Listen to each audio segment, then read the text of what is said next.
Yo, what's up, good people, and welcome to another episode of Brandon's Comedy Bomb Show. I'm your host, Brandon Phillips. Today, I have a hilarious friend of mine. Yo, you've seen him on NBC's Bring the Funny. You've seen him on MTV Wildin' Out with Nick Cannon. Yo, give it up for the hilarious Matt Rife. Yo, there he is. What up? What's up, man? How you doing? Man, busy as hell. Thank God. How about you, man? That's good, man. I'm good, brother. Thank you so much for coming on the show. Of course, man. I'm sorry it took so long, bro. For real. Yeah, it's all good. It's all good. Life is happening. Life is starting to happen right now, so it's all good. I get it. My man, I'm glad you're doing this, bro. Way to be innovative, for real. I'm trying, man. I see you repping the HU. Oh, you saw that? Man, I ran into a black dude at the gas station today, and he was wearing Morehouse, and he goes, I was like, you're like, yeah, maybe. Yeah. Yo, that's dope, man. Thank you so much, brother, for coming on the show. I appreciate you taking the time. I know things are getting moving, so I appreciate you, man. Anytime, bro. Anytime, man. Yo, so look, man, I don't even want to waste your time. We're gonna just get right into it. Let's do it. Get right into it. So first things first, where are you from? Where are you from originally? Man, born and raised about an hour west of Columbus, Ohio, middle of nowhere. It's a little ass town called North Lewisburg. Like probably, maybe 1,500 people, maybe. Wow. My graduating class was like maybe 100 people. Wow. Yeah. Wow. Small, bro. Crazy. Wow. Super small. What about you, man? Where are you from? Originally, I'm from Seattle, Washington. Really? Yeah, originally from Seattle, Washington, but I grew up in Central Coast, California, like an hour north of Santa Barbara. Oh, shit, okay. Yeah, super small town as well. Super small town. Damn. Look at us now, paying $3,000 a month for rent. Yeah, exactly. I know. I'm like, crazy. Okay, so Columbus, from Ohio. And when did you move out to LA? I graduated high school early when I was 17 in January of 2013, and then I moved out to LA like 2 weeks later. I had been out here twice just to visit, meeting up with a couple of other friend comics of mine, and they were kind of introducing me to the scene a little bit. I had a couple of things lined up that at least I was planning on doing. Yeah. And, one thing led to another, and the right avenues opened up, and I knew I wasn't going to go to college. Nobody in my family's ever gone to college. My little sister just graduated this spring, kind of graduated because of the COVID shit. She's the first person in my family to ever go to college and graduate. Wow. So, there was no pressure or anything. And I started doing stand-up when I was 15, so I was already, 2.5 years into it, and things were starting to just kind of line up, Yeah. So I decided, I was like, why not? It's either, if I don't leave and go to LA, I'm just going to end up staying in Ohio, get somebody pregnant, then graduate high school, and then work at the Honda plant. Like everybody else where I'm from. Wow. So what made you choose? I mean, obviously LA is, it's Hollywood. We got movies, we got TVs, we got all that stuff. Mm-hmm. But in terms of being like at that time at 15 starting stand up, and then 17 being like, yeah, this is what I want to do. What made you choose LA over like New York? Because that's like the mecca of, Yeah, that was definitely a tough choice. I was living in Atlanta for like 3 months, the summer between my junior and my senior year when I was 16, about to turn 17, because my manager at the time had a club down there. Okay. So Atlanta is also a pretty big comedy hub as well. I don't know if you've ever been down there, but it's some of the best. I mean, I hate to say slept on, but like unknown comedians are in Atlanta, man. It's a fucking stomping ground for sure. Absolutely. You got to earn your stage time. You got to earn your laughs. And I realized I was definitely getting my chops in there, that I felt like my stand-up was going at a good speed. But I've also always had a passion for acting. Yeah. Not nearly to the point that I do now, but I've always loved it. I've always been in love with movies and TV and all of that, just entertainment in general. Right. And even though stand-up was kind of like my foot in the door to the entertainment industry, I knew I wanted more than that. And I knew if I went to New York that like stand up was going to be the avenue. I knew that. And I love New York. I ended up living there for like 4 or 5 months when I did TRL a couple of years ago. And I didn't love it, actually. I didn't love living there. So I think I made the right choice. But LA was like, I already knew quite a few people out here. My manager at the time, his son was also moving out here around the same time. So I was able to like live on his couch for the first 2 years. Yeah. So it just made more sense to come to LA. And I think I made the right decision. Yeah. I do love it here. Yeah, I mean, come on, man. I mean, the weather, the feeling of seeing sunshine. Oh, yeah. I mean, some of the people are shady, but I mean, that's just the industry. You know what I mean? That's the industry. I think the only other city I could live in is Washington, D.C. I love D.C. Yeah, I love D.C. as well. Yeah. Big history buff. It's also a pretty good comedy scene. Yep. I mean, it's not the place I want to be right now, but yeah, definitely not. But I feel you on that. It's another hub in terms of stand-up comedy. Absolutely. Wow. I mean, Chicago I know is fire too. A couple of my friends from back home ended up moving to Chicago.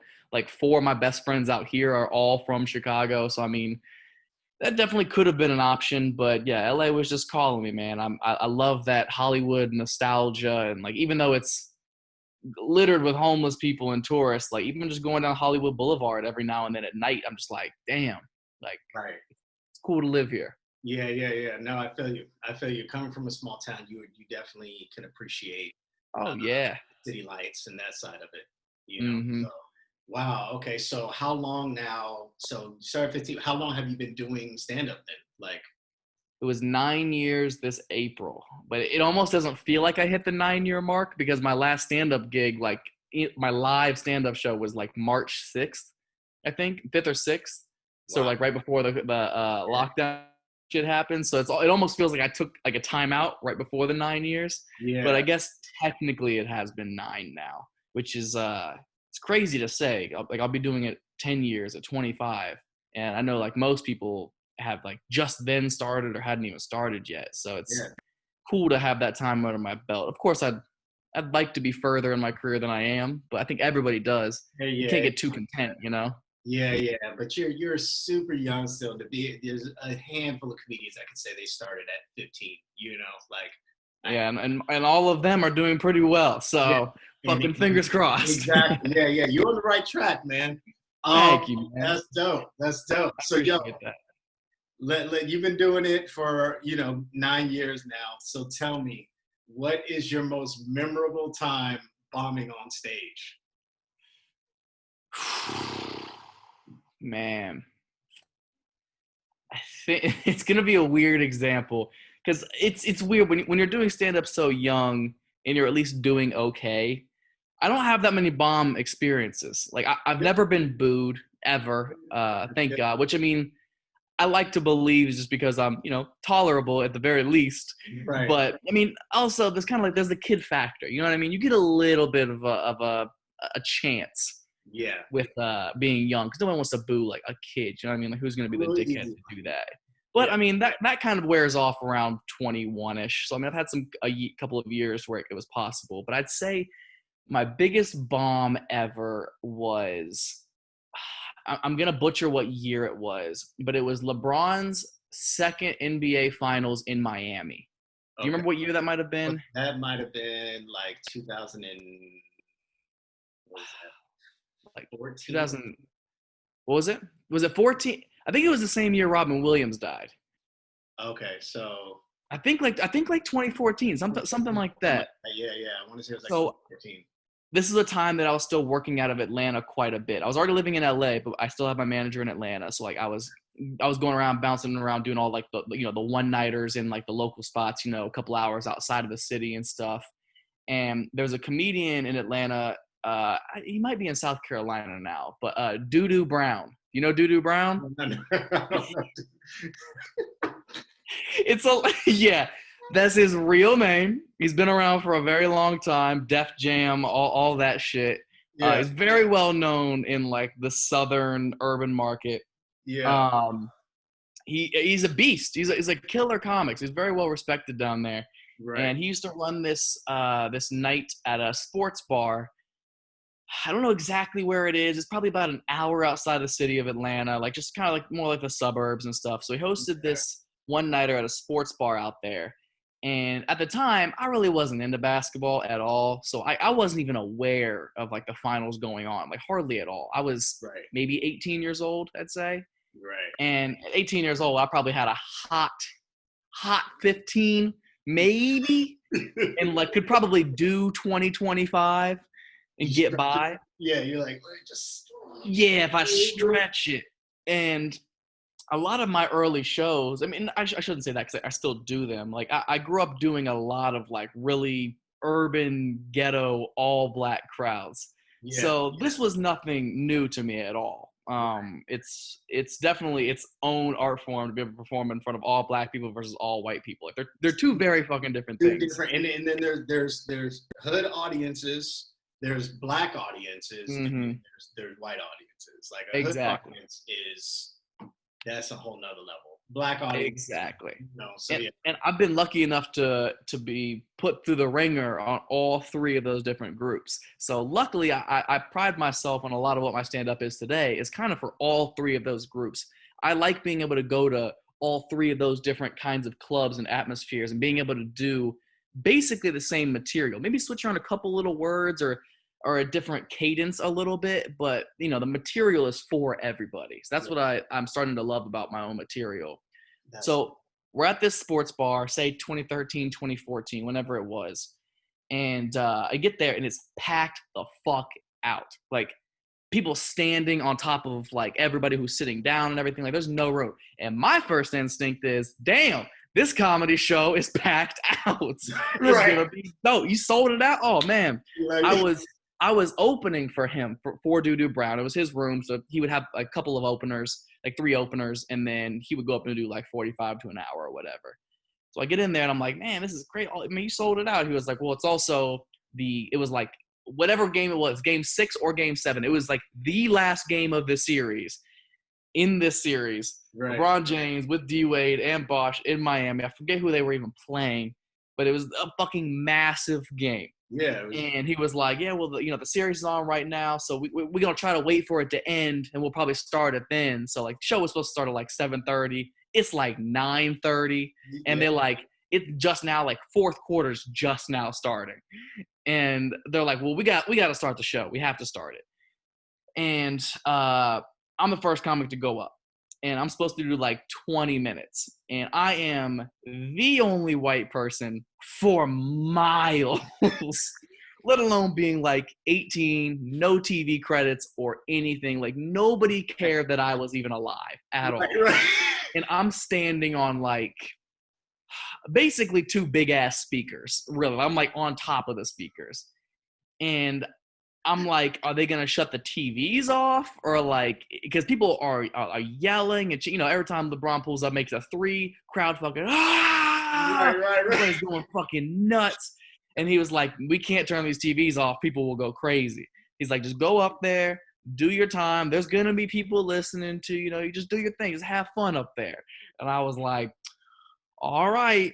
And when I tell you I burned through 20 minutes of material in about 8 minutes. Yeah. I mean, bro, not a soul was listening to me. Nobody was listening to me. Even the promoter was like watching the game. I was like, bro, I was supposed to do 20 minutes. I'm at like minute 8 or 9, and I'm out of every joke that I've ever written ever. I'm like, because there's no laughter in between. There's no pausing for like timing. You can't time it out. Can't time. I'm literally just going, here's a joke, here's a joke, here's a joke, here's a joke. No, like I could have yelled the N-word at the top of my lungs. Nobody would have heard me at all. I'm finally on like my closing bit, and right before my punchline, something happened in the game, and I'm like about to say the punchline to be like, this joke always works. This joke is gonna work. It's gonna at least give me something that I can get off stage. And the crowd goes nuts for something in the game. Like, so loud that, like, I'm on the microphone yelling for the promoter, like, doo-doo, doo-doo. And he's not listening to me. Nobody's helping me get off stage or anything. Oh, so then finally, I'm just up there, and I'm like, I'm even starting to watch the game now. And then finally, like, it calms down a little bit. I'm like, all right, y'all, that's my time. Thank you so much. And I just get off stage. And then he comes running up or whatever. He's like, what are you doing? You're supposed to do 20 minutes. I was like, I did 20 minutes worth of material. I think I got paid like probably like $100 for the entire night. But that was just that was just the most invisible that I've ever felt in my entire life. Yeah. And I was so excited about it. Like I was still so young in comedy that like I was thrilled to do every set and working out new material, and it was just a fucking nightmare, man. I've had shows where it's like complete silence, like I'm just not doing well, I'm not getting through to anybody, but at least people are like listening, like they're engaged. Yeah, at least they're like, what are you doing? Nobody even knew I was there, man. It was like they're like watching the game and it's like turn around like, hey man, can you hush up there? We're you talking over the game right now. It was fucking awful, man. In hindsight, I never would have agreed to do that ever had I known like Game 6 of the finals was on. And I performed at like the same time, college football games or like their bowl games are on and stuff like that. You get people checking their phones from time to time or whatever, but they still come to a comedy show. This was very clearly like a comedy show thrown at the wrong moment. Wow. Yo. And that's crazy because we, as LA comics, if the Dodgers are playing, if the Lakers are playing, if the Kings are, like, we know the crowd, like, we know what happens. Like, if it's an early show, like, we know it's going to be a light show. People are, you know what I'm saying? Like, you just know it's going to be a light show at a comedy club. Yeah. So usually it's later when they're like, okay, now the game's over. You're like, cool, people start filing in. Oh, yeah. Like, Alabama is one, like, I play the Southeast market a lot, and I'm in Alabama quite often. Like, the Stardome there is one of my favorite clubs in the country. Yeah. But for whatever reason, I end up going there every year around the fall time, between, like, July and November usually, which is, like, prime football season. And they got Alabama and Auburn there, and everybody in that state is, like, die hard one of those teams. So it's gotten to a point now, whenever they hit me up, I'm like, hold on, let me check the Alabama schedule. Because if they're playing Florida, you know what I mean? Like, nobody's going to be there. The people that are there still going to be checking their phones and everything. I was on stage, I think it was like probably 4 years ago, when it was Alabama versus Auburn, and the dude missed the field goal, and the Auburn player ran it from the end zone through everybody and scored and won on that. I was on stage when that shit happened, and I had half the crowd being like, go, go, go. And I'm like, what the fuck is happening right now? Like, am I being heckled? Like, did I do something that everyone was like making fun of? Like, what is it? And then as soon as everybody starts cheering, they're like, Auburn won. I was like, oh, you motherfuckers aren't even listening to me right now. It's you just gotta learn your markets, man. That is fucking crazy. Yeah, wow. Man. So I mean, it usually hasn't been me, thankfully, but I've definitely had some poorly timed. But you had to still, like, even though, like, in terms of like bombing, like sometimes people think like, oh, your jokes just didn't hit, and sometimes it's not. You're just taking L's to the chest. Like, that's still bombing. You know what I'm saying? Like, that's still bombing. Like, you're just taking those L's to the chest, and nobody's paying attention. Nobody's engaged. And to sit up there and watch the time go, you're just bro, you're like, fucking, how much time do I have? Right. Oh, my God, yo. It's been a while since I've had a show like that, but boy, there's been plenty of them. And you have to. Any comic who says they haven't had those nights is either a liar or not a real comic at all. You haven't been putting yourself in the situations to, like, sharpen your iron, You got to be uncomfortable so that you can be comfortable. Absolutely. Like, these are the moments that make us as comics, And even when people are like, I'm like, Richard Pryor bombed his own comedy special at the Comedy Store. Did he really? I didn't even know that. Oh yeah. You gotta watch Richard Pryor's his documentary. He bombed the first, they usually do 2 tapings. Mm-hmm. So that first night he bombed at the Comedy Store and left the middle of his set, and then came back the next night and just obviously destroyed, which is what we see today. Like if you watch Richard Pryor live on the Live Sunset at the Strip, Is it live on the Sunset Strip? live on the is it Or is live? it live at the store? I think it might be live at the store. Actually, I think it might be. I want to look this up because that's fascinating, man. No, but you'll see. Like they have the footage of him walking off stage, everything. So like when people be like, "Oh, I'm like, I respect it." Listen, if you've never bombed or you'd be like, "I don't want to remember those moments." Cool, I respect it. I'm like, Richard Pryor bombed his special. When people are coming out to see him. Yeah. And yeah, man, it's possible. I mean, yeah. I've seen Chappelle live a couple of times. You know, when he's doing 3-4 hours at the Comedy Store, the Laugh Factory, and it's like he's not doing well that entire time. No, I've seen it. Yeah, we've seen him in the belly room. You know, just talking for 2-3 hours, like fishing it out and not killing. His jokes aren't killing. Like you know. And it's not always us. Like, it's such a veteran comic thing to say where it's like, oh, like, never blame the crowd. Like, it's your job to do it. Sometimes there's shitty crowds. They do exist. Yeah, I agree. I agree with you, bro. I agree with you on that. I'm like, sometimes, you know. I do agree it is our job to try our hardest to win them back. But sometimes there's nothing you can do. If I do a joke 99 times and it kills 99 times, and then it doesn't for you guys, it's probably you. Right. Now, sometimes I've been aware of being like, oh, my timing was just a little bit off, or I may have like slurred this word or stuttered over this, like just fuck up the cadence just a tiny, tiny bit. Right. Usually I can recognize that and be like, fuck, I didn't do that correctly. Right. But yeah, there's some crowds where you have to be like, what the fuck is wrong with y'all? Right. Like why are y'all here if you don't want to laugh? Yeah, and that's the thing. I think when you have when you're headlining, you have a bunch of credits, and people are like, they'll laugh at anything you say. You know what I'm saying? Like there's that community, they will laugh. There's those crowds that will literally laugh at anything because they're here to see that person. Right? Oh yeah. So they know they're already in your mind. You're already programmed. But if you're featuring or if you're opening, and it's like it doesn't matter. They're not already trained to be like, oh, I'm gonna laugh because I know they're funny. Oh yeah, I opened for Bruce one time in Alabama actually, wow. And the Stardome is also a predominantly black club. I wouldn't say ghetto, just black. Black. Predominantly, not all.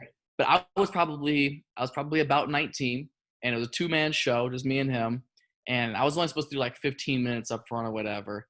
And the first show we did was like a Friday night. So we had 2 shows. First show was like a little bit rough, just a little bit. And after I get off stage, I'm a Bruce fan. So like, I'm all embarrassed. I didn't do well, whatever. And he was like, hey, don't take it hard. He was like, my openers always have a hard time because my fans come to see me. And I was like, I mean, that makes sense. It does. I mean, it's not an excuse, but it makes sense. Right. So my confidence was up a little bit for the second show. And I go out there the second show, and this is probably as close to getting booed as I've ever gotten. Is this old lady from the back stands up and goes, Bruce, about 5 minutes into my set. And I was like, shit. I heard her loud and clear, but I was like, huh? And she was like, we want Bruce. And I was like, well, I got 10 more minutes that I have to be up here. So if y'all could just be quiet for like 10 more minutes, I'll get through this. And then Bruce will be back out here. And then that kind of like, that gave them a little incentive of being, I mean, I don't know if it was whether them being like, he's only got 10 minutes. We can get through this. Let's give him a chance. But like they loosened up just a little bit. Sometimes you just have to acknowledge and embrace the suck. You have to. I feel like it's a golden rule amongst comedians. Acknowledge the elephant, what's happening, and let them be a part of it. Yeah, because if you're not in that moment, they're going to assume that you truly believe what you're saying is funny and that they're the problem immediately. Right. If they automatically assume that, then they're going to look at you like you just suck. Right. But if you embrace it, you're like, okay, I understand you guys don't like me right now. What can we do? What can we do to come to a negotiation? Right. Sometimes they just want that interaction, man. Yeah. Now, personally, I prefer to just go up and do my material and branch off and do crowd work whenever it just feels right. But every now and then you don't have a choice. Sometimes you got to switch your setup. Some crowds don't want material. Some crowds don't want crowd work. It's just, it's case by case, which is why I think makes our job so hard. You know, you're breaking down the psychology of every single person in that room and trying to find something they like. Yeah, absolutely. That's very well put. I definitely should have just worked at fucking Abercrombie. Right. Shit would be much easier. Yo, Matt, man, thank you so much, brother, for coming on the show and sharing, Thank you, man. Sharing that story, man. That's fucking hilarious, yo. Thank you, brother. I appreciate you having me, man. Anytime. Thank you, man. So before we get out of here, I always ask a few questions to the comics. Shoot. First question is, what important comic lesson would you give your younger self if you could go back in time? I feel like I did a lot right, thankfully. I was given a lot of good advice from a lot of great veteran comics. I guess I would just say write more. My writing from about the age of 18 to 22 was kind of lazy. I started to get into a groove of I had a good 25 minutes that was like, killer, I'm young, I'm charming, look at me kind of thing. And it was working, and I think I got comfortable. And there was a good 3 years there where I maybe added like a new joke that like made it into my good set, and it made me feel awful. And now, and it may just come with time, you know, it takes a long time to learn your voice. And at 24, like I'm just now getting for real opinions on life and politics and what's going on in the world and stuff like that. So it's harder when you don't really, you think you have things to talk about, but you really don't yet. Yeah. But I would have just said write as much as fucking possible. Don't get bougie with your stage time. You're never too big unless you're fucking, you know, on Netflix already. Then like, you're never too big to go do an open mic. Go work out new shit. And I've humbled myself recently before the quarantine shit. I started going back to open mics and stuff. And you know, it's a little weird. It's a little weird because people will know who you are and be like, why are you here? But it's like, bitch, same reason you here. Work on new shit. This is the trenches. This is where we, You have to get back to that. You really do. Even Kevin Hart does it, you know? I mean, granted, he's going back to sold out comedy clubs, but it's different from arenas, you know? Yeah, absolutely. No, absolutely. That's good. That's really good. I would just say, work fucking hard. Right. That's dope. All right, last question. What do you love most about having a career in the arts, about being a comedian? Well, firstly, I think I have to give a shout out and a huge thanks to Dave Chappelle for defending this and really being one of the last enforcers of it. But it's the freedom of speech. Yeah. I feel like in America today, especially with the sensitivity of everybody and having to be careful with everything you say, stand-up comedy is kind of this, and maybe rap music are like the only platforms where people can really express how they feel in an artistic way. Right. Like I can go on stage and I can say my true feelings, my true opinions, and they might be offensive to some people, but I'm allowed to make them funny. Yeah. And that's the beauty of live comedy, is that people are allowed to see your tone, your inflections, your purpose, your meaning behind it. You get a chance to explain shit, and people can understand, like, is he serious about this exact word or how he's saying it, versus, you know, the internet and shit. People just assume you mean whatever they want you to mean. You could tweet my favorite color is red, and people would be like, yeah, we said it like your favorite color is blue. Like, it's just no getting around it. So I would just have to say freedom of speech and being able to say what you want to say. I think it's a beautiful, beautiful thing that is slowly being taken away from us. Yeah. No, you're right. You're absolutely right. That's good, man. Thank you so much for sharing, brother. I appreciate it. Thanks, man. Anytime, brother. Thank you for having me on. Seriously. No, for real. Thank you, man. I appreciate you coming on the show, and enjoy the rest of your day, man. Likewise, brother. Let me know when this is out so I can share it. You already know. All right, G. Have a good weekend, man. You too, bro. Peace. Later.